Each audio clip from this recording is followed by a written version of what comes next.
এক নম্বরে আল্লাহ যাদের উপরে গোসা হয়ে থাকেন, শাইখুন জানিন, বৃদ্ধ হয়ে গেছে, চরিত্র পরিবর্তন হয় নাই, চরিত্র ভালো বানাতে পারে নাই, নিজের অভ্যাসগুলা পরিবর্তন করতে পারে নাই, বয়স হয়ে যাওয়ার পরেও শুধরে নেয় নাই, এমন ব্যক্তিদের দিকে যিনি তাকাবেন না, কথা বলবেন না, দয়া দেখাবেন না, তিনি কি? আল্লাহ যদি সেদিন না তাকান, যাওয়ার কোনো জায়গা নেই। দুনিয়ার জীবনে যদি হাইকোর্টে কোনো একটা মামলা লড়ে যদি আপনি সফল না হতে পারেন, সুপ্রিম কোর্টে চলে যাবে, সেখানে আপনার উপরে রায় দেওয়া হবে, আপনি বিচার পছন্দ হলো না, আরো কিছু চেষ্টা করলেন, কিন্তু সেই বিচারালয় এত কঠিন হবে, আল্লাহ যদি না তাকান, সেদিন তাকানোর মতো কেউ থাকবে না। আল্লাহ তাকাবেন না যে মানুষগুলোর দিকে, এর মধ্যে এক নম্বর ওই ব্যক্তি যেই লোকটা তার চরিত্র পরিবর্তন করতে পারে না, বয়স হয়েছে, চরিত্র পাল্টায় নাই। এরকম লোক আমাদের সমাজে আছে না নাই? রিকশাওয়ালার সাথে জোয়ান কালেও খারাপ ব্যবহার করছে, এখন বুড়ো হয়ে গেছে, শক্তি কমে গেছে, কিন্তু টাকার একটা দাপট রয়ে গেছে, আপনি এখনো খারাপ ব্যবহার করেন। সন্তানদের সাথে খারাপ ব্যবহার করতেন, আর এখন সন্তান আপনার সাথে খারাপ ব্যবহার করে। স্ত্রীর সাথে খারাপ ব্যবহার করতেন, সন্তান দেখে দেখে শিখছে, এখন আপনার সাথে খারাপ ব্যবহার, নিজেরে পরিবর্তন করতে পারেন নাই। এইরকম ব্যক্তির দিকে আল্লাহ তাআলা তাকাবেন না কিয়ামতের দিন, দয়াও দেখাবেন না, মায়াও দেখাবেন না। দুই নম্বরে আল্লাহ রাব্বুল আলামিন তাকাবেন না মালিকুন কাযযাব, মিথ্যাবাদী শাসক, যে শাসক মিথ্যা বলে, মিথ্যার উপরে প্রতিষ্ঠিত, এমন শাসকের উপরে আল্লাহ রাব্বুল আলামিন তাকাবেন না, কথা বলবেন না, মায়াও দেখাবেন না, দয়াও দেখাবেন না।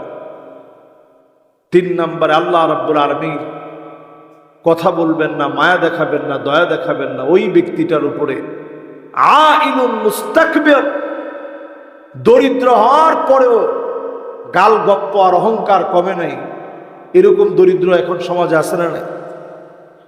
বেশি পাওয়া যায় চায়ের দোকানে। কোথায়?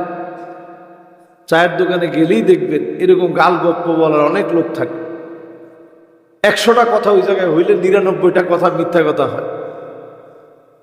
তো এইরকম মিথ্যার আসরে গিয়ে আপনি বসলেন, মিথ্যা কথাগুলা নিজে শুনলেন, কানগুলা ভারী করলেন, আল্লাহর হস্তে মুবারক সময়টাতে এগুলা করে সময়গুলা কাটায়। আমার কি ছিল, আমার বাবার কি ছিল, দাদার কি ছিল, এগুলা বলার মধ্যে কোনো কর্তৃত্ব নেই, কোনো কৃতিত্ব নাই এগুলা বলার মধ্যে। এজন্য যে দরিদ্র আল্লাহর কাছে প্রিয় হবে, সে এমন দরিদ্র হবে, সে দরিদ্র অবস্থায় আছে তখন আল্লাহর উপরে শুকর গুজারি আদায় করে, সুখে আছে এখন আল্লাহর উপরে শুকর গুজারি আদায় করে। 4 নম্বরে আল্লাহ রাব্বুল আলামিন তাকাবেন না ওই ব্যক্তির দিকে, দাইয়ুস, যেই মহিলা নিজের সৌন্দর্য অন্যকে দেখানোর জন্য সেজে গুজে বের হবে, এই মহিলার দিকে যিনি তাকাবেন না, দয়া দেখাবেন না, মায়া দেখাবেন না, তিনি কি? আমি যদি একটু কঠিন করে বলি, এই হিসাব যদি আপনি আমি করি, কয়জনের পরিবারের দিকে আল্লাহ কিয়ামতের দিন তাকাবেন একটু হিসাব করে। আপনি যে পার্লার থেকে হাজার হাজার টাকা দিয়ে আইলাইনার, আইশ্যাডোর, আইল্যাশ, হাবিজাবি সব আনলেন, এনে আপনার স্ত্রীকে পার্লার থেকে সাজায় নিয়ে আসলেন, একটা বিয়ের দাওয়াতে নিয়ে যাচ্ছেন, উনাকে খুব সুন্দরীভাবে সাজায় নিয়ে আসলেন, রাস্তায় বের হলেন, রিকশায় চললেন, আপনি এই সাজানোর পিছনে যেই টাকা ব্যয় করছেন পুরাটা জাহান্নামের জন্য খরচ করছেন। এই স্ত্রীর দিকে আল্লাহ তাকাবেন না, কথা বলবেন না, দয়াও দেখাবেন না। আমাদের সমাজে অনেক শ্বশুর, অনেক শাশুড়ি, উনারাও এই দাইয়ুসের কাতারে পড়বে, এটা আমার কথা না। যেই শ্বশুর বাধ্য করবে যে আমার একটা মাত্র ছেলে, তোমার দেবরকে তুমি খানা বেড়ে না দিলে কে বেড়ে দিবে, এরকম যদি কোনো শ্বশুর বাধ্য করে, কোন শাশুড়ি যদি বলে আমার একটা কলিজার টুকরা ছেলে, ওর সামনে না গেলে খানা বেড়ে দিবা কেমনে, আমি এত কিছু বুঝি না, তার সামনে যেতে হবে। ওই শ্বশুর এবং শাশুড়ি এরাও দায়ুস, কারণ ওই মহিলার পর্দা নষ্ট করার ক্ষেত্রে সে যে ভূমিকা নিয়েছে, এই ভূমিকা নেওয়ার কারণে তারাও দায়ুসের অন্তর্ভুক্ত হবে। আল্লাহ কিয়ামতের দিন তাকাবেন না, কথা বলবেন না, দয়াও দেখাবেন না। স্পষ্ট হাদিস, লা ইয়ানজুরু ইলাইহিম ওয়ালা ইউযাক্কিহিম ওয়ালা ইউকাল্লিমুহুমুল্লাহ।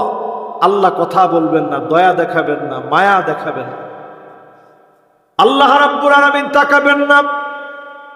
আল মারআ আল মুতারাজ্জিলা আল মুতাশাব্বিহাতু বিররিজাল, যে সমস্ত মেয়েগুলা পুরুষের মতো চলবে, যেই সমস্ত মেয়েরা পুরুষের মতো পোশাক পরবে, পুরুষের মতো শার্ট পরবে, প্যান্ট পরবে, এরকম কপাল পোড়া মহিলাদের দিকে যিনি তাকাবেন না, কথা বলবেন না, দয়া দেখাবেন না, তিনি কে? আল্লাহ তাকাবেন না কিয়ামতের দিন। এরপর যেই লোকগুলো আল্লাহর কাছে অত্যন্ত ঘৃণিত, সেই লোকের তালিকায় ওই মানুষটা, যেই নারীকে সারা দিন তার স্বামী চায় সন্তুষ্ট রাখতে, কখনো স্বামীর উপরে সন্তুষ্ট হয় না, এমন নারীদের উপরে আল্লাহ রাব্বুল আলামিন রাগান্বিত থাকবেন। ওই লোকটার দিকে আল্লাহ রাব্বুল আলামিন তাকাবেন না, কথা বলবেন না, মায়া দেখাবেন না। যেই মানুষ পানি থেকে মানুষকে বঞ্চিত করে, আপনার বাড়িতে একটা সুন্দর পানির ব্যবস্থা আছে, রাজুলুন বিফাতলি মাইন, পানির সুন্দর ব্যবস্থা আছে, আপনি পানি আরেকজনকে ধরতে দিলেন না, নিতে দিলেন না, পানির অভাবে আরেকজন কষ্ট পেল, সামর্থ্য থাকলে আপনি আরেকজনকে পানির ব্যবস্থা করায় দিবেন। যে পানি পান করালো, আল্লাহ আপনাকে পানি পান করাবে। সুবহানাল্লাহ। প্রিয় ভাইয়েরা আমার, এরপর যতজন আমরা বসছি, টাকনুর নিচে কোনোভাবেই আমার পোশাক যেন কোনোভাবেই টাকনুর নিচে না পড়ে, কোনোভাবেই যেন প্যান্ট টাকনুর নিচে না যায়, এটা মারাত্মক অন্যায়। এরপরে যারা আমরা কসম করে করে কথা বলি, খবরদার, আল্লাহর নামে কসম করে মিথ্যা বলা যাবে না। যারা এই কাজ করবে আল্লাহ তাকাবে না কিয়ামতের দিন, কথা বলবেন না, দয়া দেখাবেন না। যতজন আমরা কাউকে কিছু দিয়েছি, খোটা দেওয়ার চেষ্টা করব না।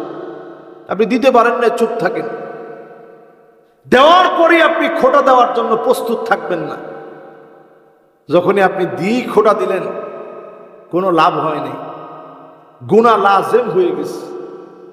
আমরা অনেক সময় ধৈর্য ধরতে না পেরে খোটা দিয়ে ফেলি। খোটা মানুষের আমল ধ্বংস করে, ব্যক্তিকে গুনাহগার বানিয়ে ফেলে। এই জন্য আমরা কেউ আল মান্নান বিমা আতা, কোনো কিছু দিয়ে খোটা দিব না। এই কাজগুলো আমরা সবাই ইনশাল্লাহ বাদ দিব, সুন্নাহ মেনে চলার চেষ্টা করব। আল্লাহর কাছে তৌফিক কামনা করব। আল্লাহ যেন আমাদেরকে তৌফিক দান করেন, পড়ে না আমি।